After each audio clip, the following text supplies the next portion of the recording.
Dear student, আজকে আমি তোমাদেরকে মাধ্যমিকের যে প্রয়োগটা আছে, ভীষণই একটা ইম্পর্টেন্ট প্রয়োগ, সেই প্রয়োগটা আজকে করাবো। দেখো, বোর্ডে লেখা আছে, আমরা প্রথমে দেখে নেই। একটি সরলরেখা দুটি এক কেন্দ্র বৃত্তের একটিকে এবি এবং অপরটিকে সিডি বিন্দুতে ছেদ করে, তাহলে প্রমাণ করতে হবে এসি ইকুয়াল টু বিডি। এই প্রমাণটা এবছরের মাধ্যমিকের জন্য ভীষণই ইম্পর্টেন্ট। দেখো, করে দিই আমি। দুটি বৃত্ত প্রথমে আমি অঙ্কন করে নেব, যেটা কিনা কেন্দ্র সেম, একই কেন্দ্র বিশিষ্ট দুটো বৃত্ত আমরা এঁকে নিলাম।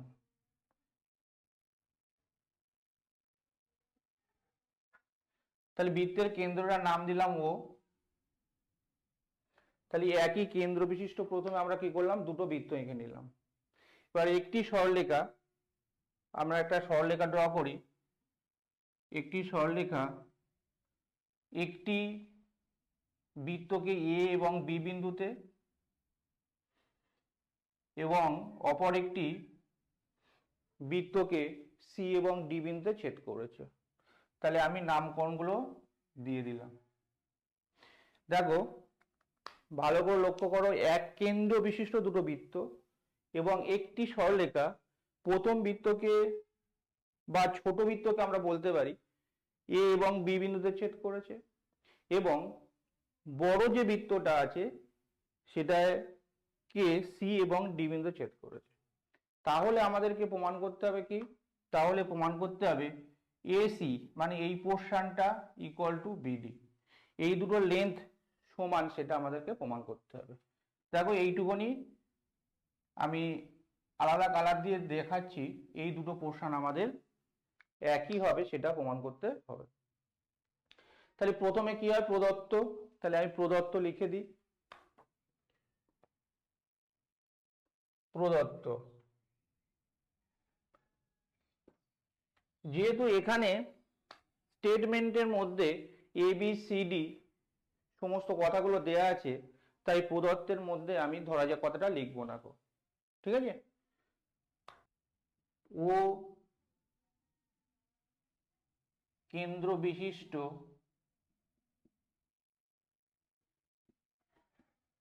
দুটি বৃত্তকে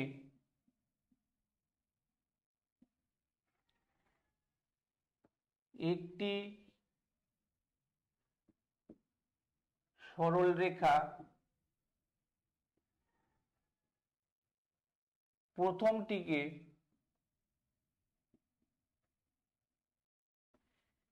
এ এবং বি বিন্দুতে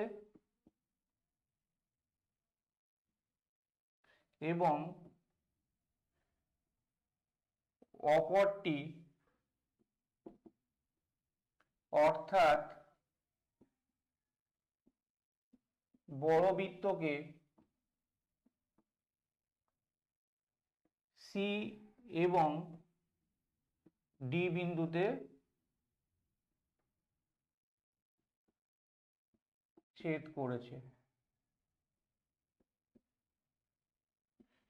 তাহলে এটা প্রদত্ত লিখে দিলাম। তাহলে দেখো, যে লাইনটা এখানে যে স্টেটমেন্টটা দেয়া থাকবে, সেই স্টেটমেন্টের পরিপ্রেক্ষিতে আমাদের প্রদত্তটা হবে। প্রদত্তটা কি হবে, আবার দেখো, ও কেন্দ্র বিশিষ্ট, তাহলে একটা কেন্দ্র কি ও, তাহলে ও কেন্দ্র বিশিষ্ট দুটি বৃত্ত, তাহলে একই কেন্দ্র বিশিষ্ট দুটো বৃত্ত, একটা ছোট বৃত্ত একটা বড় বৃত্ত। এটা প্রথমটিকে, আমরা প্রথমটিকে ছোট বৃত্ত ধরতে পারি, তাহলে প্রথমটিকে কি করছে, এ এবং বি বিন্দু ছেদ করেছে, এবং অপর বৃত্ত অর্থাৎ বড় বৃত্তটাকে সি এবং ডি বিন্দু ছেদ করেছে। এটা প্রদত্ত। তারপরে কি হবে, প্রামাণ্য।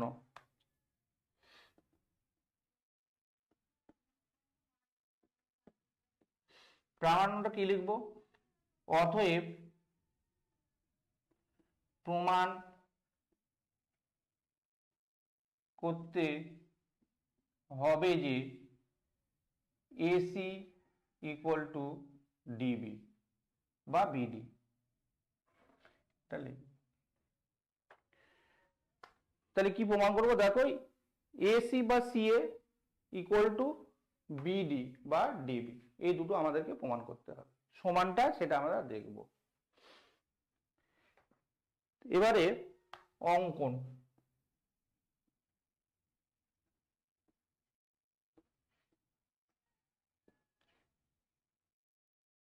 বৃত্তের কেন্দ্র ও থেকে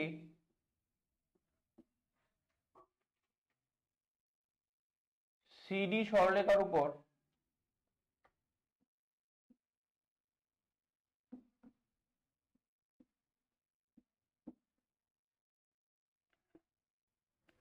ওই লম্ব টানা হলো। তাহলে আমরা জানি একটা প্রমাণ করতে গেলে 4টে স্টেপে আমাদের প্রমাণ করতে হয়। এবারে কি হবে তাহলে? এবারে আমরা প্রমাণটা করব। তোমরা প্রত্যেকে খাতা পেন নিয়ে এটা তুলে নাও, আমি উপরের পোর্শনটা মুছে দেব প্রমাণটার জন্য। একটু খাতা পেন নিয়ে বসবে, যা যা প্রমাণগুলো করাবো সেগুলো লিখে নেবে ভালোভাবে। তাহলে এবারে প্রমাণ করছি।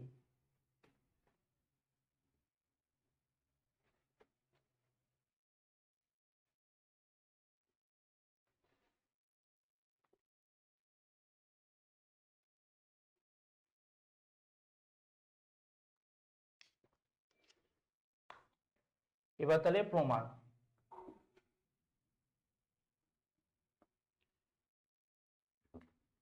আমরা ক্লাস 10 প্রথমে যে উপপাদ্যটা প্রমাণ করেছিলাম যে কেন্দ্রগামী সরলরেখা যদি জ্যায়ের উপর লম্ব হয় তাহলে কি হয়, জ্যাকে দুভাগে ভাগ করে, সেটাকেই কাজে লাগিয়ে আমরা এই প্রমাণটা করব। প্রথমে লিখে নাও, আমরা জানি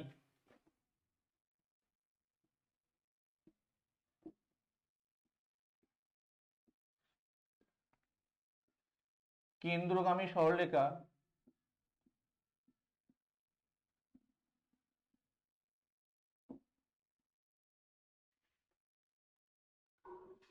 জ্যাকে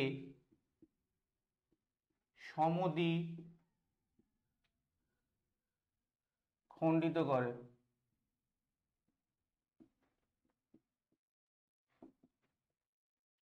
তাহলে আমরা যেটা এঁকেছি সেটা একটুখানি লিখে নিই এবারে। তাহলে ওইটা কি? ওইটা হলো সিডি সরলরেখাটার উপর লম্ব, সেটা আমি এখন এঁকে নিলাম। এবার প্রমাণের শুরুতেই লিখে নেবে, যেহেতু এটা আমরা জানি, কি জানি যে কেন্দ্রগামী সরলরেখা জ্যাকে জ্যায়ের উপর লম্ব হলে জ্যাকে সমদ্বিখণ্ডিত করে, এই কথাটা আগে বলে নেবে। ঠিক আছে? এবার ছোট বৃত্তের ক্ষেত্রে আর বড় বৃত্তের ক্ষেত্রে দুটো আলাদাভাবে আমরা ধরবো। ছোট বৃত্তের ক্ষেত্রে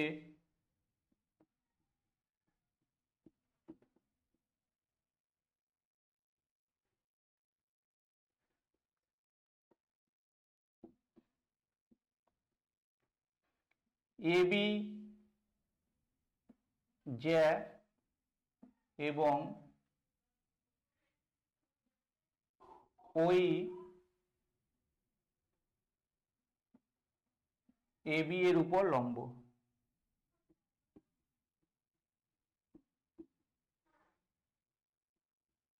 অতএব এই সমান সমান বি হবে। এটা 1 নম্বর ইকুয়েশন করে। যেহেতু একটাই সরলরেখা, ছোট বৃত্তের ক্ষেত্রেও জ্যা হবে, বড় বৃত্তের ক্ষেত্রে সেই জ্যা হবে। সেই জ্যায়ের উপর আমরা কি এঁকে নিয়েছি? ওইটা লম্ব এঁকে নিয়েছি। তাহলে দেখো এই পোর্শনটা প্রথমে, যেহেতু ও কেন্দ্র থেকে এবি জ্যায়ের উপর ওই লম্ব, সেই জন্য কি প্রথমে এই পোর্শনটার সঙ্গে এই পোর্শনটা সমান হয়ে গেল। একই রকম ভাবে লিখবো যে বড় বৃত্তের ক্ষেত্রে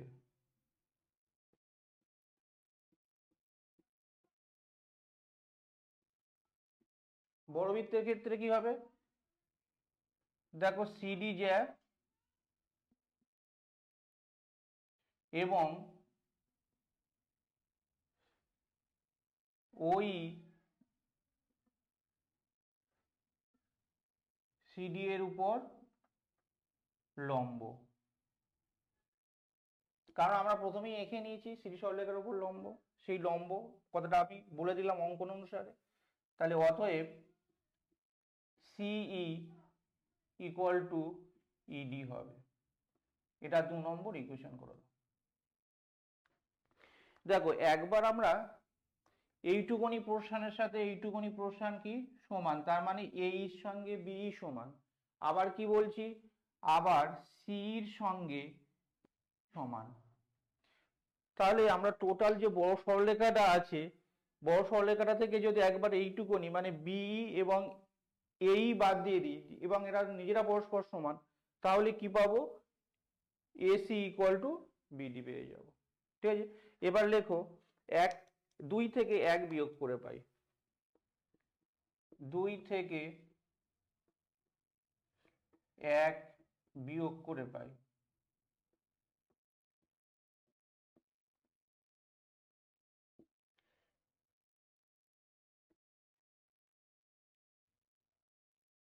সি থেকে এই বাদ দিয়ে দেবো, সেটা কার সঙ্গে সমান হবে না ইডি সঙ্গে বিয়োগ যদি করবো বি, সেটা আমাদের কি সমান হয়ে যাবে। দেখো প্রথম সিই, সি মানে এই পোর্শনটা, তার সঙ্গে এই বাদ দিচ্ছি, থাকবে কি এসি, তাহলে থাকলো এসি অর, এবং ডির সঙ্গে আমরা কি বাদ দিয়ে দিচ্ছি, বি বাদ দিচ্ছি, তাহলে পুরো থাকবে কি বিডি সমান সমান বিডি। তাহলে এটাই আমাদের প্রমাণ করতে বলেছে। লাস্টে আমরা কি লিখে দেবো, প্রমাণিত।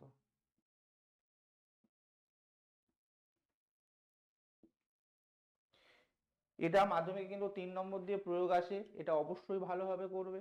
এটা করলে পরে তোমাদেরই এবারে আসার সম্ভাবনা প্রবল, সেই জন্য এটা করে দিলাম, তোমরা দেখবে এটা মাধ্যমিক এবার আসতে হয়তো পারে। এটা ভালোভাবে করো। ঠিক আছে, পরের আবার ভিডিওতে দেখা হবে, পরের ঠিক একটা এক্সট্রা প্রমাণ সেটা নিয়ে তোমাদের সাথে দেখা হবে।